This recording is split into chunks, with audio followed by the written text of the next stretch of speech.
Hoje eu quero contar um pouquinho da minha história para vocês e com essa história trazer um aprendizado para você. O que eu aprendi no decorrer da minha vida, com os meus conflitos, com os meus problemas. Teve uma fase da minha vida em que, no meu processo de transformação, no processo onde eu saí de uma vida rotineira, de uma vida totalmente dependente, de uma vida totalmente de submissão, para uma vida onde eu gostaria de viver, de ser independente, de ser uma especialista em alguma coisa. Eu tinha um sonho em me formar, fazer uma faculdade, era um sonho muito grande. E esse processo para mim foi uma luta muito grande, foi uma guerra no sentido de que eu fui contra tudo e contra todos, né? Porque eu passei a deixar de ser o que as pessoas queriam que eu fosse para me tornar a pessoa que eu gostaria de ser. Aí você me pergunta, e aí, Kézia, valeu a pena? Eu posso dizer para você que foi a melhor coisa que eu fiz na minha vida. Isso não significa, gente, você abandonar as pessoas. Não significa abandonar as pessoas. Não significa você abandonar os seus entes queridos. Significa que você também tem que se priorizar. Significa também que você tem que se amar. Porque se você não faz isso, você adoece com o tempo. Eu estava adoecendo e muito. Talvez eu nem estaria mais aqui se eu não reagisse, se eu não buscasse realizar aquilo que eram os meus sonhos, né? Então, nesse decorrer desse percurso, eu obtive muitos problemas, né, principalmente no meu lar, devido a essa atitude minha, né, que eu comecei a bater de frente com o meu parceiro, né, devido a eu fazer aquilo que eu nunca fiz e ele não gostaria que eu fizesse. E o que eu aprendi com isso foi o seguinte: por muito tempo eu debatia muito, eu respondia muito, eu queria me explicar demais, eu não aceitava as afrontas, eu não aceitava os ataques, eu não aceitava as palavras que eu recebia, porque eu não era aquilo que a pessoa estava falando, eu não estava fazendo aquilo que a pessoa estava falando, não era aquele o meu propósito era muito diferente do que apenas fazer o que eu quero da vida. Meu propósito não era bem esse. Meu propósito era ser uma pessoa útil para a sociedade, era ser uma pessoa útil para alguém, como eu acredito que estou sendo para você hoje, que eu sou aqui dentro do meu consultório. Eu vejo vidas sendo transformadas, isso para mim não tem preço. Então, o meu propósito era muito maior do que apenas fazer uma faculdade. O meu propósito era muito maior do que apenas ter um diploma. Eu sinto que eu tenho uma missão de vida, né? E isso para mim é tão forte que eu me emociono quando o paciente ele tem um resultado gratificante e que ele agradece, que ele fala, eu me emociono junto. Isso significa que eu tenho paixão pelo que eu faço. Então, não foi apenas uma escolha para ter um título, para me sair de casa ou para qualquer coisa do tipo que era o que eu ouvia, né? Como se eu quisesse curtir a vida, como se eu quisesse abandonar a família, como se eu quisesse tô nem aí com nada. E não é bem assim. E o que aconteceu? Nesse longo período de tempo, eu vinha muitas vezes debatendo, retrucando no sentido, tentando me explicar, tentando expor o meu ponto de vista. E eu vou falar uma coisa pra você. Tem uma frase que fala assim: não adianta você explicar quando a outra pessoa não está disposta a entender. Então não adianta. Eu tentei me explicar por muito tempo e o que eu falava era totalmente distorcido e a pessoa entendia de uma forma totalmente diferente do que eu queria explicar. E onde que eu errei mais? Eu tenho 3 filhos. 3 filhos que eu criei com muito amor, com muita dedicação. Eu dediquei a minha vida inteira para os meus filhos.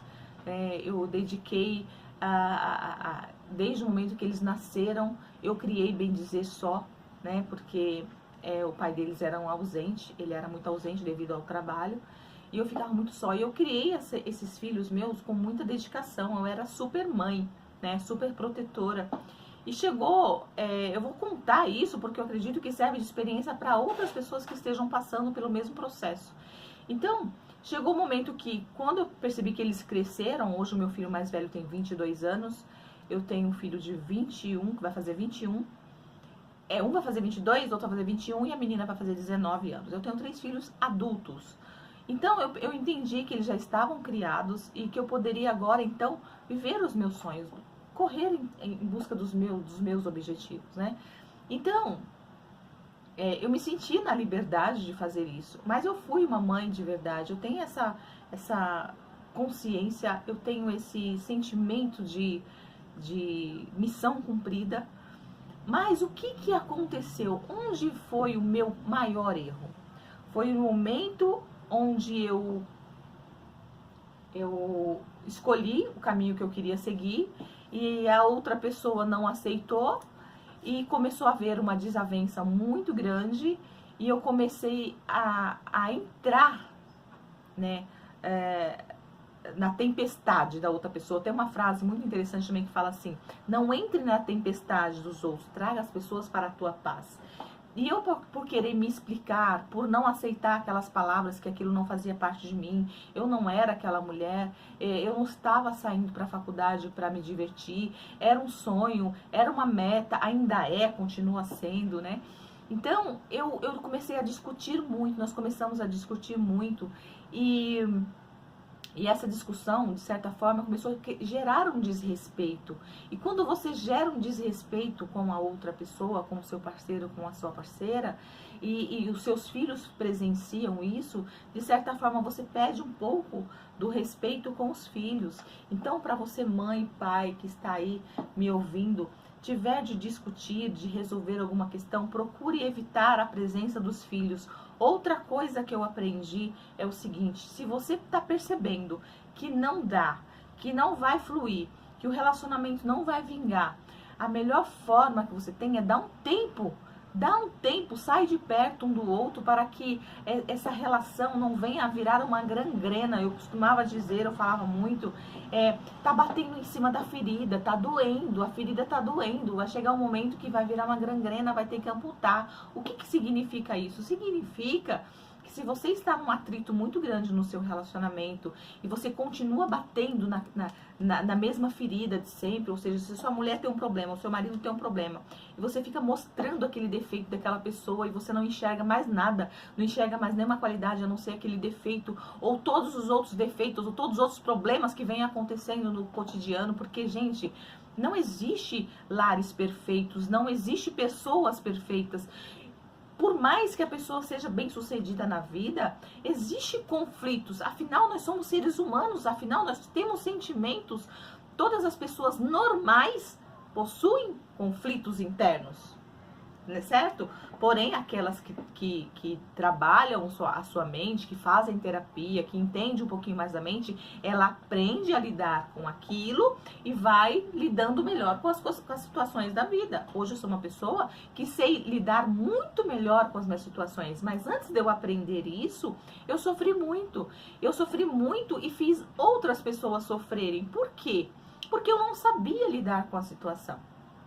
Então, quando o ataque vinha, eu não aceitava aquilo porque aquilo não era eu, não era isso o meu propósito. Eu debatia, eu retrucava e, de certa forma, começou a gerar um desrespeito.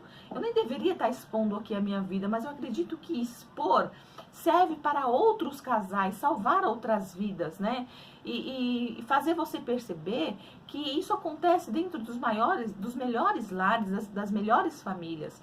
Não significa que você está tendo um conflito, que você é a pior família do mundo. Não tem nada a ver, né? O que acontece é que você tem que aprender a lidar com isso. Então eu errei muito em discutir, em querer provar, e muitas vezes eu me irritava e falava coisas que eu não precisava falar, falava coisas que eu não deveria falar. E isso diante de muitas vezes dos filhos, e de certa forma você acaba perdendo um pouco da autoridade, né? Porque, nossa, a minha mãe falando isso, a minha mãe não é essa pessoa, não foi essa mãe que me criou, né? Não foi esse o pai que eu tinha a visão do pai que eu tinha, enfim. E assim consequentemente. E também concernente ao marido e à mulher. Porque vocês vão insistindo num relacionamento que já está falido, o que tende a acontecer, gente, é apodrecer, né? Se já está estragado, o que tende a apodrecer, se a laranja está estragada ali, tira, vamos tirar dali do meio. Não tenta insistir de manter aquilo ali que tá ruim no meio do que tá bom, né? Muitas vezes é importante você dar um tempo para o seu parceiro, você se afastar mesmo de vez. Não é abandonar o lar, não é abandonar a família, não é sair com o propósito de nunca mais voltar, não é sair com o propósito de também desaforo, agora eu vou sair traindo, eu vou fazer tudo que eu nunca fiz na vida. Não é esse o propósito. O propósito é muitas vezes de você sair daquele meio onde está pegando fogo e que ninguém se entende mais e tudo que você fala a pessoa distorce. O mais correto, o mais inteligente a fazer é você se afastar e dar um tempo para que a pessoa sinta a tua falta, e sentindo a tua falta, ela começa a enxergar as tuas qualidades, o que você tinha de bom. Porque nós só sentimos falta daquilo que é bom. Ninguém sente falta daquilo que é ruim, tá? E se você fica junto, se você fica insistindo, se você fica no meio, sabe o que acontece? A pessoa só consegue enxergar aquilo que você tem de ruim. E até o que você faz de bom se torna ruim quando você insiste numa relação onde está todo mundo machucado já. Então, o mais adequado é dar uma afastada para que alivie aquela tensão emocional, né? Que quando, até o Daniel Goleman, ele explica, né, no livro de Inteligência Emocional, que quando nós estamos com as emoções à flor da pele, né, usando uma linguagem bem popular, nós não conseguimos pensar de forma lógica, ou seja, de forma racional, da forma como deveria. Nós acabamos pensando e agindo de uma forma emocional, ou seja, nós fazemos coisas que não faríamos se nós estivéssemos calmos, por exemplo, né? Então, é importante muitas vezes você dar um tempo para o seu parceiro, para a sua parceira, para que ela consiga e ele consiga enxergar as suas qualidades, porque você se afastando, você vai fazer falta, e você fazendo falta, você só faz falta se você tiver qualidade. Tem isso também. Se a pessoa nunca mais sentiu sua falta, é sinal que você só fazia mal para essa pessoa, né? Mas se vocês viveram por muitos anos juntos, é claro que existiu também momentos bons, mas enquanto você ficar ali, no meio, naquele conflito constante de ataque, porque quando chega um momento, gente, que só há ataques, não há mais diálogos, não há mais uma conversa saudável. Quando você começa a querer conversar, surge alguma coisa para que um ataque o outro, e aquilo machuca mais uma vez, e aquilo tende a crescer.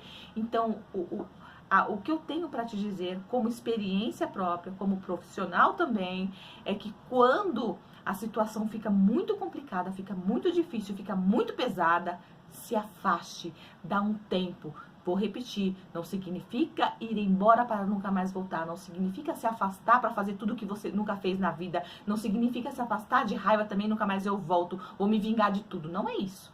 É se afastar com consciência de que vocês dois precisam de tempo para se reerguer, para refazer as emoções de forma mais racional. Porque se você fica junto, aquelas emoções tendem a trazer mais sentimentos ruins e mais sentimentos ruins, e você só vai lembrando do que é ruim. Você não consegue ver o que é bom. Tudo bem? E quando nós estamos nesse relacionamento conflituoso, onde dá muita briga, onde há muita dissensão, acaba alastrando para todos aqueles que estão à sua volta, ou seja, acaba afetando os filhos ou os pais que estão juntos, aquilo contamina, é o mesmo que você deixar um alimento estragado no meio dos alimentos bons. Consegue compreender a gravidade do problema quando você está num relacionamento que está em grande conflito? É importante que você dê tempo ao tempo para que você consiga recuperar a sua autoridade, a sua autoestima, a sua palavra, porque se você insiste em ficar junto, o que tende a acontecer é deteriorar e apodrecer tudo, e que apodrece a gente joga fora. Não tem mais recuperação, não tem mais proveito. Espero ter ajudado vocês mais uma vez. Um beijo, eu amo vocês. Para quem não me conhece, eu sou hipnóloga clínica, psicóloga e atendo aqui no centro de Guarulhos, na rua 7 de setembro, número 235. Beijo, até mais.